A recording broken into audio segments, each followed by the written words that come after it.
नमस्कार व्यूअर्स, मैं हूं अमीश देवगन और आप देख रहे हैं सीएनबीसी आवाज के टक्कर का मंडे एडिशन। और आज टक्कर के मंडे एडिशन में हम सीधे तौर पर बात करेंगे आखिरकार राम मंदिर को लेकर विपक्ष इतना लामबंद क्यों हो रहा है। भगवान श्री राम की चिंता है या अपनी सियासत की चिंता है? आज टक्कर के मंडे ब्रॉडकास्ट में इसी पर बातचीत होगी। हमारे साथ कुछ बड़े मेहमान जुड़ेंगे और चर्चा को हम आगे बढ़ाएंगे। स्वागत है आपका सीएनबीसी आवाज के टक्कर के आज के बेहद स्पेशल, बेहद खास ब्रॉडकास्ट में। आखिर राम मंदिर के मामले में हुआ क्या है?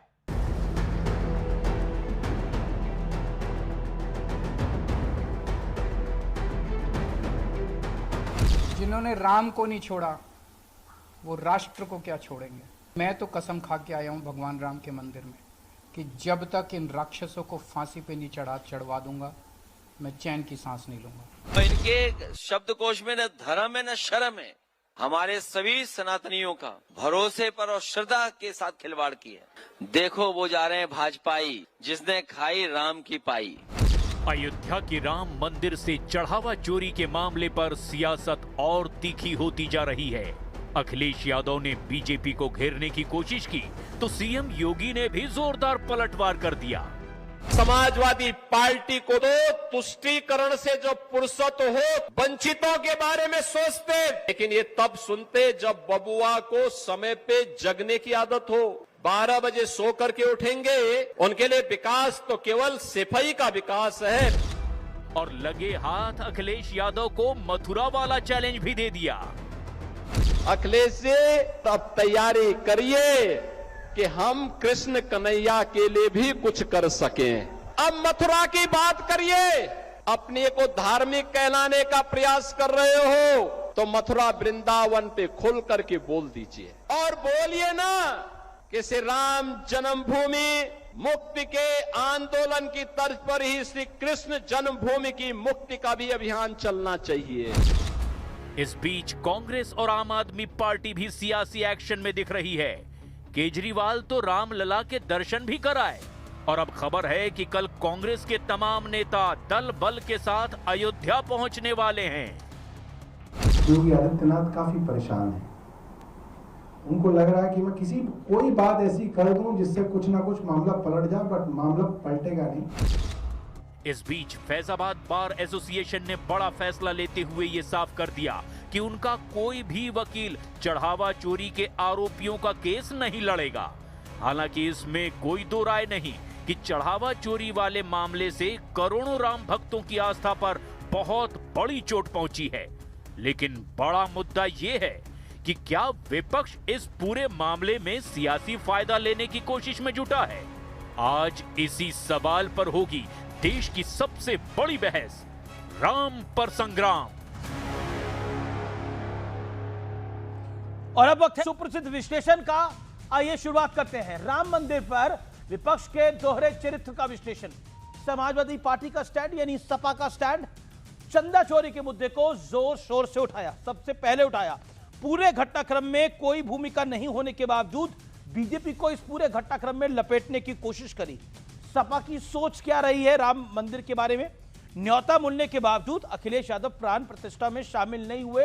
इसको संघ और बीजेपी का बकायदा कार्यक्रम बताया और अभी तक नहीं गए हैं। अब तक राम मंदिर के दर्शनों के लिए अखिलेश यादव नहीं पहुंचे हैं। कांग्रेस पार्टी का स्टैंड आइए आपको बता देते हैं। दिल्ली, लखनऊ से लेकर अयोध्या तक पूरी कांग्रेस चढ़ावा चोरी पर हमलावर है। कांग्रेस अब श्री राम जन्मभूमि तीर्थ ट्रस्ट को तुरंत भंग करने की डिमांड कर रही है, जो कि एक सही डिमांड भी हो सकती है। कांग्रेस की सोच क्या है इस पूरे घटनाक्रम पे? लेकिन कपिल सिब्बल ने सुप्रीम कोर्ट में प्रभु श्री राम के मुद्दे को अटकाने और लटकाने की कोशिश की। कहा कि 2019 से पहले निर्णय ना आए, नहीं तो यह लोकसभा चुनावों को प्रभावित करेगा। कपिल सिब्बल तब कांग्रेस में ही थे और कांग्रेस के वरिष्ठ नेता थे। आइए बढ़ते हैं आगे।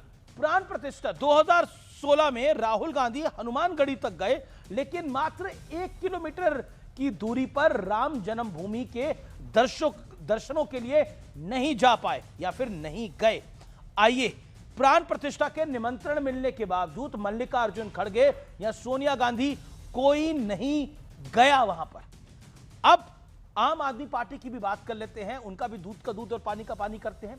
एसआईटी जांच पर सवाल उठाया और कहा कि जांच के नाम पर खानापूर्ति हो रही है।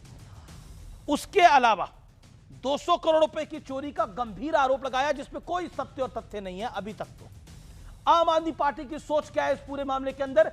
श्री राम जन्मभूमि पर मंदिर की बजाय अस्पताल बनाने का सुझाव दिया था आम आदमी पार्टी ने और कहा था कि अस्पताल बनना चाहिए। नानी के सपने में आने का हवाला देकर केजरीवाल ने कहा, मस्जिद तोड़कर बनाए मंदिर में राम खुश नहीं होंगे। यह अरविंद केजरीवाल ने स्वयं कहा था, किसी और ने नहीं कहा था। यानी जब राम मंदिर बन रहा था तब भी कितना विरोध था। बड़ा सवाल क्या है? बड़ा सवाल यह है, विपक्ष को राम भक्तों की चिंता है या सियासत की? आज का बड़ा प्रश्न यह है। That's the debate point tonight. और मैं अब एक बड़ी खबर बता रहा हूं। योगी आदित्यनाथ ने एक बड़ा चैलेंज देते हुए अखिलेश यादव को कहा है, सीधे तौर पर सपा सुप्रीमो को चुनौती दी है खुल्लम खुल्ला कि अब मथुरा की बात करिए। अगर आपको इतना ही हिंदुओं से प्यार है तो मथुरा वृंदावन खुलकर बोल दीजिए कि वहां पर भव्य दिव्य मंदिर बनना चाहिए। अगर सच में आप धार्मिक है तो कहना पड़ेगा। यह खुला चैलेंज दे दिया है 2027 के चुनाव से पहले।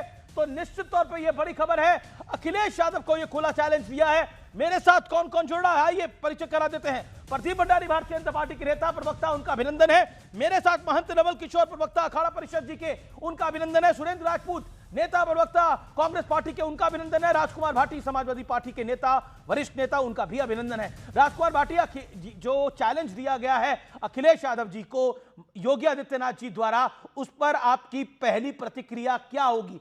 क्या आपको लगता है बीजेपी उलझाने की कोशिश कर रही है या फिर उसने एक ऐसा चैलेंज दे दिया है जिसमें आप हां भी नहीं कर सकते और ना भी नहीं कर सकते?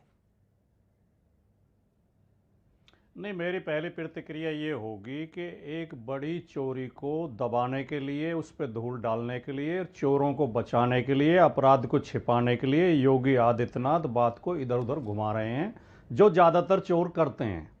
ये चोरी बिना योगी आदित्यनाथ जी के संरक्षण के इतनी बड़ी चोरी हो ही नहीं सकती थी।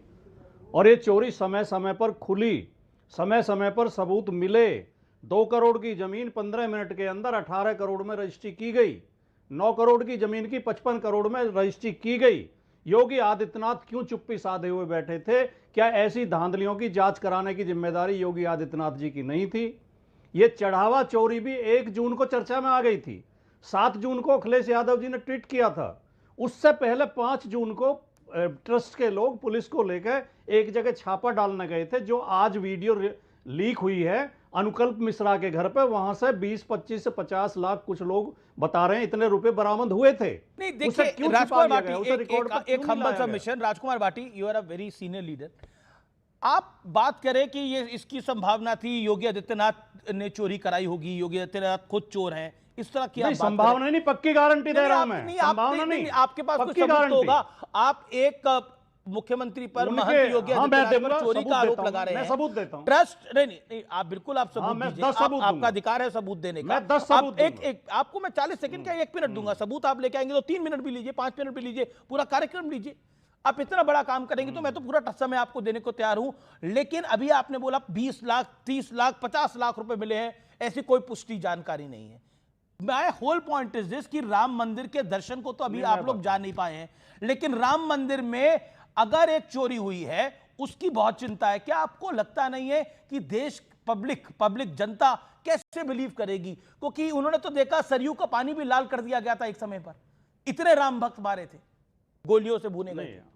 अमीश जी, कौन व्यक्ति अपने व्यक्तिगत कारणों से, व्यक्तिगत मजबूरी से कब धर्म स्थल के लिए जाता है, कब तीर्थ यात्रा पर जाता है, कब दर्शन करता है, कौन किस तरह की आस्था रखता है, ये सब सवाल 2.5 साल में वक्त नहीं मिला सर आपको। माल की चोरी होना, मैं कह रहा हूं 2.5 साल में आपको रामलला के मंदिर जाने का वक्त नहीं मिला। अयोध्या कितने दूर है लखनऊ से? 2.5 घंटा। अब तो सड़क भी सर पर दौड़ रही है, धाए धाए। अब मैं बोलता रहा हूं, मेरी बात तो सुन लें। गए मजबूरी में नहीं गए या जानबूझ के नहीं गए, ये सवाल आस्था का है। चोरी हुई है, ये सवाल अपराध का है, ये आपराधिक प्रक्रिया है। आस्था के आड़ लेके आप अपराधियों को नहीं बचा सकते। वो विषय दूसरा है, ये विषय दूसरा है। दोनों विषय को आप एक साथ नहीं जोड़ सकते। अखिलेश यादव जी दर्शन करने नहीं गए थे, इसलिए चंपत राय को चोरी करने का अधिकार मिल जाता है, डकैती डालने का अधिकार मिल जाता है। ये तर्क तो किसी के गले नहीं उतरेगा। अब आपने कहा कि सबूत क्या है, आप आरोप लगा रहे हैं, मैं सबूत दे रहा हूं। नहीं, जब 2 करोड़ की जमीन 18 करोड़ में लिखी गई थी तो योगी आदित्यनाथ जी ने कार्रवाई क्यों नहीं की? जब 5 तारीख में रुपए बरामद हो गए थे तो एफआईआर दर्ज होने में 25 दिन क्यों लगे? चोरों को 25 दिन का समय अपना बचाव करने का क्यों दिया गया? माल को इधर उधर करने का समय क्यों दिया गया? जो ट्रस्ट के लेखा प्रभारी महिपाल सिंह कह रहे हैं कि जब मुझे चोरी का पता चला मैंने चंपत राय जी से शिकायत की तो चंपत राय जी ने मुझे नौकरी से हटा दिया। तो चंपत राय जी नौकरी से क्यों हटा रहे थे? चंपत राय का ड्राइवर जिसे 12,000 सैलरी मिलती थी, टीनू यादव, उसने अयोध्या में इतनी शानदार कोठी कैसे बना ली? चंपत राय को दिखाई नहीं दे रहा था।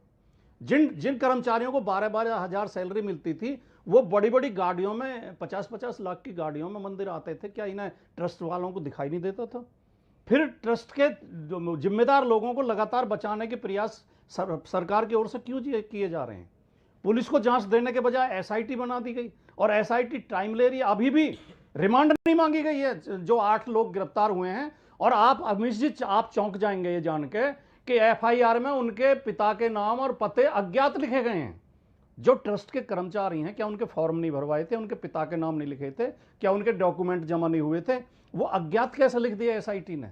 ये लगातार बचाने की कोशिश की जा रही है और मैं आपके शो में जिम्मेदारी के साथ ठीक है, आपने बोला, देखिए इस देश में पहली बार नहीं है, पहली बार नहीं है कि एलपीटी पहले समझ लो, मुझे मेरा वाक्य पूरा नहीं, आपका वाक्य मेरा पूरा कर दिया। आपको कृपया 3.5 मिनट का टाइम दिया, लेट बीजेपी रिस्पॉन्ड। आपने योगी आदित्यनाथ को चोर की, आपने चोर बोला, उसका जवाब तो सुनिए। आप सेकंड ले रहा हूं। देखिए अमीश जी, ये लोग तो आगे वक्त दूंगा। ओके, ये लोग तो गोरखपुर के तरफ जो है बुलडोजर को दिखाना चाहते थे। ये नफरत करते हैं भगवा से, ये हिंदू आतंकवाद शब्द कहने वाले लोग हैं। ये तो फैजाबाद वाले हैं भाई, इनके समय तो अयोध्या डिस्ट्रिक्ट का नाम अयोध्या तक नहीं था। सरयू में पहली आरती तो 2017 के बाद हुई थी। तो फैजाबाद वाले कभी राम भक्ति में विश्वास नहीं रखते। चलिए, अगर इनमें अभी राम भक्ति जागी है तो हर सनातन प्रेमी आज ये कहता है कि मथुरा कृष्ण जन्मभूमि है, उसको आक्रांताओं से मुक्त होना चाहिए। काशी विश्वनाथ में औरंगजेब की जो मस्जिद है वो काशी विश्वनाथ की सच्चाई नहीं है। संबल के अंदर हरिहर मंदिर संबल की सच्चाई है। तो अगर इनकी राम भक्ति या सनातन भक्ति जागी है तो कहे बाबर मुर्दाबाद, कहे औरंगजेब मुर्दाबाद, कहे आक्रांताएं, ये मुर्दाबाद कह देंगे, ये मुर्दाबाद कह देंगे।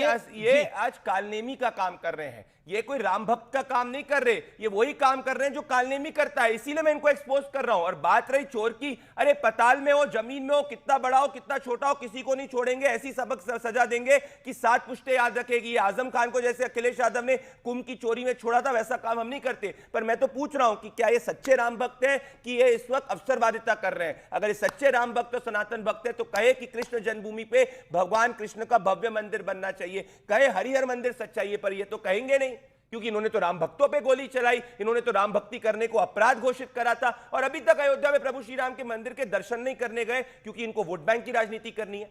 हम क्या छुपा रहे हैं? हम तो ऐसी सबक देंगे जो सोच भी नहीं सकते। ये अमीश जी, ओपन चैलेंज है राजकुमार भाटी को, बोल के बता दो कि आक्रांता मुक्त होना चाहिए। लेकिन जो मुझे